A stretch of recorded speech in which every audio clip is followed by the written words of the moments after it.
June 12, 2024, American Fork, Utah. At exactly 12:40 p.m., emergency services received a call from a teenager who lived at the Johnson residence. He said that after returning home, he found his parents unresponsive. When officers arrived on the scene, what they found was deeply unsettling. Inside the couple's bedroom were the lifeless bodies of 50-year-old Olan Johnson and his 52-year-old wife, Carolyn Johnson. Carolyn had suffered multiple gunshot wounds, ikstudau, irmisefor midado, penintor, fatal. Olan had a single wound to the head that was also not survivable. A handgun was found on the bed next to his body. There were no signs of forced entry, struggle, or theft. The home was immaculate. Nothing appeared out of place. Personal belongings remained untouched. What could have possibly led to such a devastating outcome in a family that appeared so loving and united from the outside? What caused this heartbreaking collapse in what seemed like a picture-perfect household? Carolyn Johnson was born on February 29, 1972, in Provo, Utah. After graduating high school, she stayed close to home and enrolled at Brigham Young University. She earned her bachelor's degree and was later invited to teach vocal music, first as an assistant and eventually as a full-time instructor. That job soon became her calling. Not long after, Carolyn opened a private vocal studio in her home, where she taught students one-on-one. At the same time, she remained active as a performer. She sang in a female vocal quartet, participated in musicals, and was involved in music projects across several cities in the U.S. Her life revolved around music and education. She kept her focus on her goals, avoided drama, and built her career with quiet determination. Those who worked with her described her as organized, sincere, and incredibly dedicated. By the time she met the man who would become her husband, Carolyn had already earned a solid professional reputation and had a clear vision for her life. Olan Johnson was born on March 29, 1967, in American Fork, Utah. He grew up in a household where discipline and faith were the pillars of daily life. From a young age, he was known for being responsible and hardworking. He helped his parents regularly and learned independence early on. After turning 18, Olan left for a 2-year mission in Portugal through the Church of Jesus Christ of Latter-day Saints. While there, he studied the language, immersed himself in the culture, and carried out religious work. That time abroad shaped his sense of order, built resilience, and ingrained a strict routine. When he returned to the U.S., Olan enrolled at Brigham Young University, where he earned a degree in Portuguese and international relations. He initially began teaching at a missionary training center, but eventually shifted into a field that blended organization, safety, and education. Olan became involved in projects to develop training ranges and tactical facilities for law enforcement, including structures used by the FBI Academy in Quantico. Over time, he launched his own business focused on designing and building similar complexes. Olan was known for his precision and inner discipline. He valued structure in every aspect of his life, whether it was work, home, or personal relationships. For over 20 years, he served in Utah County's volunteer search and rescue team, participating in life-saving missions across the region. His colleagues described him as calm, under pressure, reliable, and someone who never lost his composure, even in the most intense situations. In the early 90s, Olan met Carolyn. It happened at a small pastry counter tucked inside a bookstore not far from the university where he was working part-time. They struck up a casual conversation, brief but warm and memorable. Olan asked for her number, and later that evening, he called her. That one phone call marked the beginning of everything. They were married on April 24, 1992 in Salt Lake City. From that day forward, their life together began. A life that would span 32 years. Not long after tying the knot, Olan and Carolyn settled into a steady rhythm. They bought a large home in American Fork, valued at around $1.5 million, and over time, they welcomed 6 sons and daughters into their lives. Carolyn poured herself into their upbringing. She focused on education and music, helping nurture their talents, choosing songs for them to perform, attending every recital, every competition. Olan, on the other hand, encouraged them in sports. He practiced karate with them, joined school events, and went on outdoor trips and hikes. Music filled the house. Someone was always singing or practicing piano. The walls were covered in framed photos, performances, vacations, family milestones. The spacious living room was more than just a place to relax. It was where family dinners happened, where they shared stories about their day and made plans for the weekend. They lived actively: ski trips, nature outings, cross-country road trips. They traveled overseas to places like Europe and Australia and visited many U.S. national parks. These weren't just vacations. They were experiences designed to teach their sons and daughters about the world and about independence. On social media, Carolyn often posted snapshots of their lives: smiling faces, holiday gatherings, practice sessions, evenings at home. The photos showed a cozy house, a cared-for yard, and her family gathered around the dinner table. Her captions were simple, filled with gratitude and love. Olan appeared less frequently, but always close to the family. From the outside, their life seemed like something out of a picture book. Neighbors saw them as a united, respectful family. Everything appeared solid, harmonious. But behind that peaceful image, cracks began to form, barely noticeable at first. Conversations shortened. A few tense looks lingered just a bit too long. Nothing alarming, at least not yet.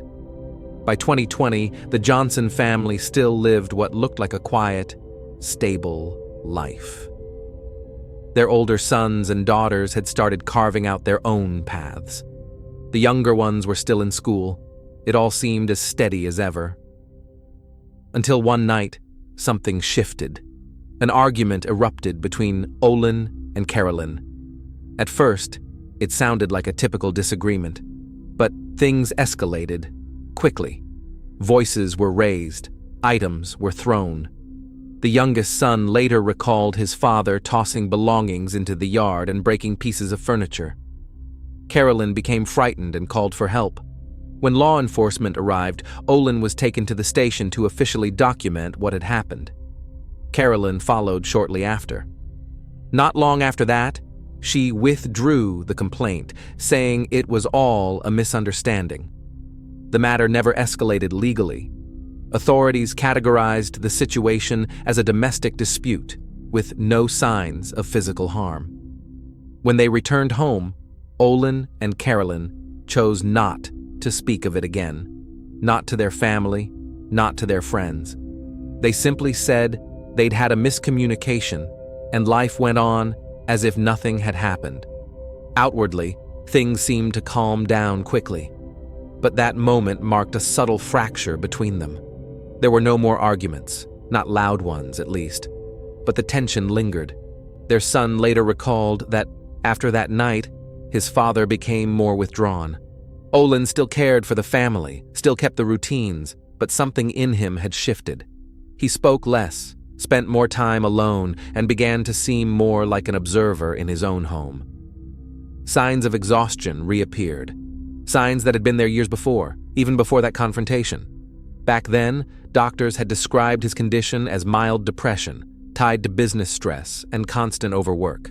Medication had helped at the time, and for a while, things improved. But in 2020, as family tension grew and work demands increased, those symptoms quietly returned. Olan stopped talking about how he felt. He buried himself in projects, often working for hours, without taking a break to eat. Carolyn never spoke openly about her concern, but friends noticed she started shouldering more of the household responsibilities. She gave more attention to the younger ones, took care of day-to-day things on her own. She was hoping it would pass, just like it had before, but Olan kept pulling away. He wasn't angry, he wasn't harsh, just absent, emotionally distant. He no longer shared much about himself. Sometimes, in the middle of a conversation, he would simply go quiet and walk off to his office. There were no signs of aggressive behavior, but the openness that once defined him was gone. 2021 came and went without incident. No more police visits, no complaints from neighbors. From the outside, it looked like the Johnsons were back to normal. Carolyn continued posting family photos online, birthdays, recitals, holiday dinners. There was no hint in any of those posts that something deeper might be going wrong. By 2024, the Johnsons looked like the very picture of stability. Their older sons and daughters had moved out. The younger ones still lived at home. Carolyn continued teaching, and Olan was managing his business and staying active with volunteer work. They traveled, kept in touch with old friends, and seemed, at least on the surface, to be doing well. But during that time, something changed again. Olan began sleeping less. He spent long nights in front of his computer. Sometimes he left the house late and didn't explain where he was going. His family assumed it was just work. He never complained, but the exhaustion was clear. Co-workers later said he'd grown quieter in recent months. He avoided small talk, especially anything personal.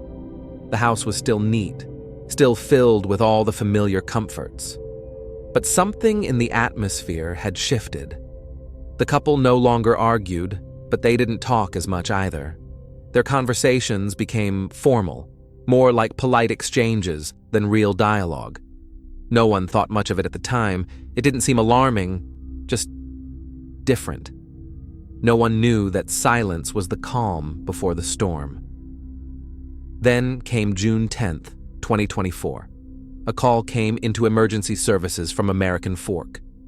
A teenage voice on the other end, shaken, struggling to get the words out. He said he had just come home and found both his parents unresponsive. He gave the address, his name, and added that he hadn't heard anything. No loud noises, no signs of a break-in. Officers were dispatched immediately. The Johnson home was in an upscale neighborhood where nothing like this ever happened. The front door was unlocked. There were no signs of forced entry.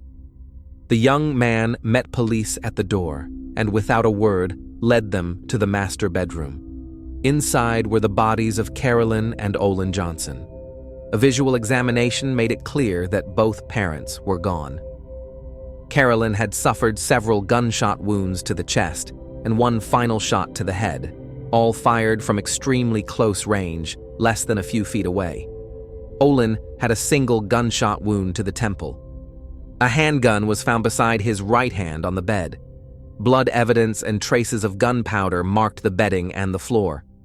The firearm was registered to Olan. A later ballistic analysis confirmed that every round recovered from their bodies came from that same weapon. Only his fingerprints were found on the grip.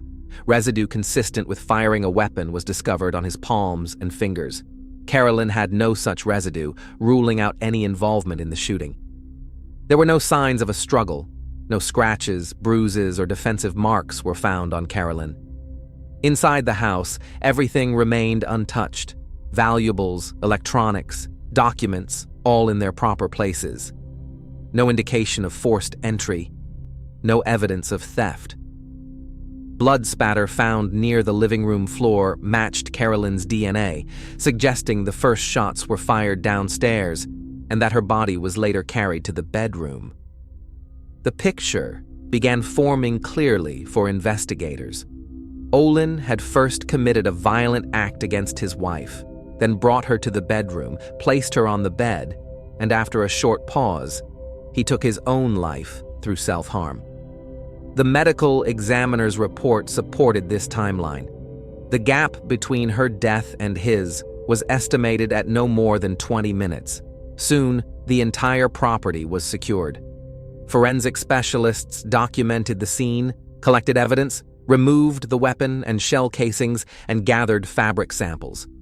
With all doors and windows locked from the inside and the home alarm inactive, police ruled out the involvement of any third party.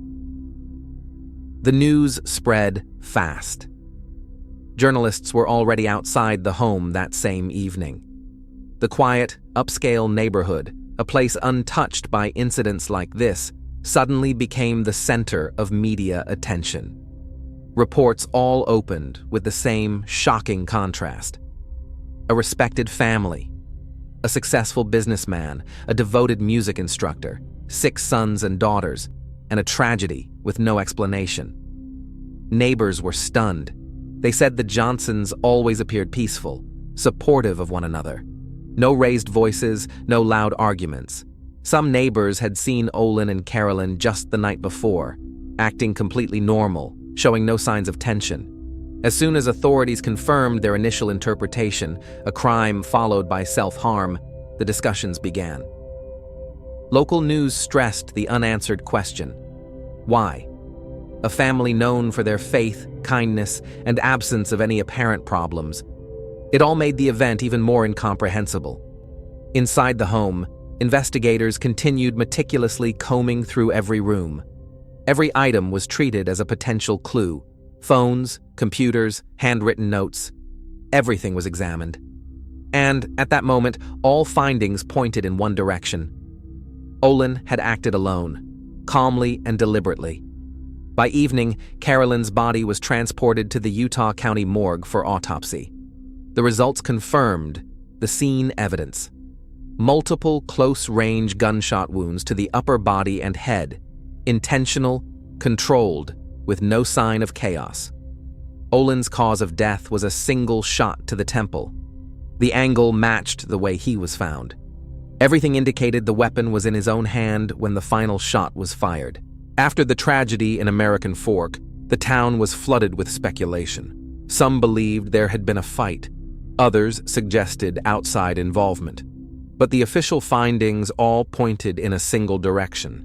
This looked like a deeply personal situation, with no evidence of a third-party influence. What puzzled everyone was how someone described as rational, kind, and dependable could be responsible for something so devastating. That day, the Johnson case became the most talked-about subject in the county. People couldn't stop asking, how could a man who seemed so devoted, in a family that looked so close, unravel everything in a matter of minutes? The investigation began immediately after the autopsy results came in. Officers with the Utah County Sheriff's Department began interviewing family members, including the couple's sons and daughters. The older ones recounted the last few days before the incident. According to them, there had been no arguments, no signs of financial stress, and no obvious conflicts between their parents. The younger ones, too, had nothing to report that could explain the events. Detectives pursued several leads. The first theory involved money, possible disputes over inheritance or financial pressure. But investigators quickly learned that the Johnsons' assets had been distributed evenly, with no disagreements or legal battles. Olan's business was profitable. Their bank accounts were active. No suspicious transfers. No unpaid debts. No court cases. The financial motive was ruled out. Next came the theory of a home invasion. Police inspected every door, every window. Nothing had been forced open. Surveillance cameras from neighboring homes showed only Olan, stepping outside hours before the tragedy and returning alone. No unfamiliar vehicles, no visitors. The break-in theory was dismissed. Meanwhile, rumors began to surface. Social media lit up with posts claiming someone had heard shouting inside the Johnson home the night before, but none of the neighbors could confirm this. That rumor, too, was eventually put to rest. There were also whispers of infidelity, claims that one of them had been unfaithful. But when investigators examined text messages, emails, and phone records, there was nothing out of place. Neither Olan nor Carolyn had any suspicious contacts. There was no trace of outside relationships. What remained was a growing mystery, a case with no clear motive. Olan had no history of psychiatric treatment, No diagnosed conditions, no documented warning signs. His colleagues described him as disciplined, balanced, and reliable. Friends of the family said he was a caring father who never showed any aggressive tendencies. That left investigators with one final theory: emotional collapse. Perhaps it was overwhelming stress, perhaps a form of hidden depression. But even here, the evidence was thin. There were no letters, no farewell messages, no signs that the act had been planned in advance. Everything pointed to a sudden, unexplained decision. One more event drew brief attention from the public. Just a week after the incident, the Johnsons' oldest son filed a claim for his father's life insurance. The paperwork was in order, but in the report, the cause of death was listed as accidental. The insurance company denied the claim, citing the nature of the case. Media outlets picked up on the story briefly, raising eyebrows. But ultimately, no legal action was taken against the son. A few days after the funeral, close friends of the family created a GoFundMe page to support the Johnson sons and daughters. Within the first 24 hours, donations exceeded $80,000. Organizers explained that the funds would be used for education and everyday living expenses. But reactions from the public were mixed. Some people felt the fundraiser was launched too soon. Law enforcement requested the transaction details to ensure there was no connection to the investigation, but found no violations. Public interest kept growing. Reporters waited outside the home, interviewing neighbors and publishing family photos. TV stations and newspapers released story after story, all with similar headlines. A mysterious tragedy inside a model household. Police continued giving short statements, but no new information surfaced. Every theory fell apart one after another. There were no affairs, no debts, no threats, no signs of outside involvement, no signs of aggressive behavior before the tragedy, no evidence of planning. The night before everything happened, the couple had gone to a church event, spent time with their family, and showed no visible signs of worry or conflict at all. Even inside the investigative team, disagreements emerged. Some believed it was a sudden emotional breakdown. Others argued the situation didn't match a typical crime followed by self-harm. In the end, authorities formally announced that Olan Johnson had committed the violent act, but the motive remained a complete mystery. The community wanted answers, but investigators had none to offer. Even after the case was closed, the questions only multiplied. No farewell messages, no warnings, no preparations. Every detail suggested that the real truth behind that night might never be known. 4 days before the tragedy, Olan posted a photo online, sitting on his motorcycle. The caption read, "No matter how bad of a person I am, motorcycles always had my back." The post stood out. He rarely shared anything personal. His sons and daughters were the first to comment, leaving messages of love and support. No one saw those words as a sign of what was coming. After the incident, that post became a focal point of the investigation. Forensic psychologists noted the caption could reflect a sense of guilt or emotional strain, but it wasn't considered a direct warning. Investigators requested full access to his online presence. They checked search history, messages, call logs.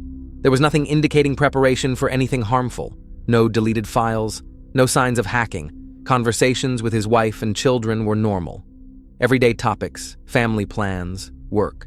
No suspicious financial transfers were found. Reviewing Olan's medical records revealed that, several years earlier, he had consulted a doctor due to extreme fatigue. At the time, he was diagnosed with a mild depressive condition and completed a short treatment program. There were no further complaints or medical follow-ups recorded. Consulting psychiatrists brought in during the investigation later suggested that, in 2024, Olan may have experienced an acute psychotic episode, a sudden break in mental clarity that can cause a person to lose control over their actions and detach from reality. Such episodes often arise without warning and leave no visible signs behind. For investigators, this became the only explanation that could account for the sudden shift in Olan's behavior. Nothing else, not his health, not his daily life, not his work, offered a rational reason why a man, once described as stable and successful, would dismantle everything he had built over decades in a matter of minutes. A reconstruction of events showed that the first shots were fired in the living room. Afterward, Carolyn's body was moved to the bedroom and gently placed on the bed. Her hands were folded over her chest, and a blanket was laid beside her, as if someone had intended to cover her. It was a deliberate action, not one made in a panic. Olan remained nearby. His body was found on the edge of the bed, his head turned toward her. The firearm lay between them, the same weapon used in the crime. Experts concluded that he stayed in the room for several minutes before ending his own life. The position of their bodies suggested a desire to maintain some connection, even in the final moments. The official autopsy confirmed what investigators had determined. It was a crime followed by self-harm. All shots came from the same weapon. Experts agreed. Olan's actions pointed to an internal struggle. In the moments after realizing what he had done, he tried to impose a sense of order on the aftermath. That, according to the final report, was the last deliberate choice he made. After the investigation was complete, the bodies were released to the families. Carolyn's relatives insisted on holding separate funerals. She was laid to rest surrounded by colleagues and students. Olan's service was private, without public eulogies. Two parts of one family separated, the story ending with more silence than closure. In the wake of the tragedy, life for the Johnson family split into before and after. The older sons and daughters took on care of the younger ones, trying to keep life stable, though the once music-filled home now stood in heavy quiet. The youngest son, the one who first walked into that bedroom, required professional support. For a long time, he couldn't speak about what he had seen. He avoided any reminders of that day. His doctors called it post-traumatic, a scar he would carry for life. Both sides of the family, Carolyn's and Olan's, stayed involved throughout the entire investigation. But when the case was officially closed, not one of them could fully accept the conclusion of a sudden mental break. They remembered the love, the respect, the calm way of life. Yet the evidence told a different story. The weapon, the fingerprints, the gunpowder residue, the expert reports. The Utah County Sheriff's Office concluded the crime was committed by Olan Johnson. No motive was found. The report didn't explain why it happened. It only recorded what did. This case became a stark reminder for investigators. Sometimes the true reason for a tragedy lives deep within a person's private struggles, far beyond the reach of any formal review. For Carolyn and Olan's sons and daughters, the memory of their parents is complicated. Love and pain intertwined in their minds. Maybe, in time, the sharpness of the grief will fade, but it will never truly disappear. And if you're struggling, if you're feeling overwhelmed or lost, don't face it alone. Darkness fades when someone is there to listen. Help is always available. All you have to do is reach out.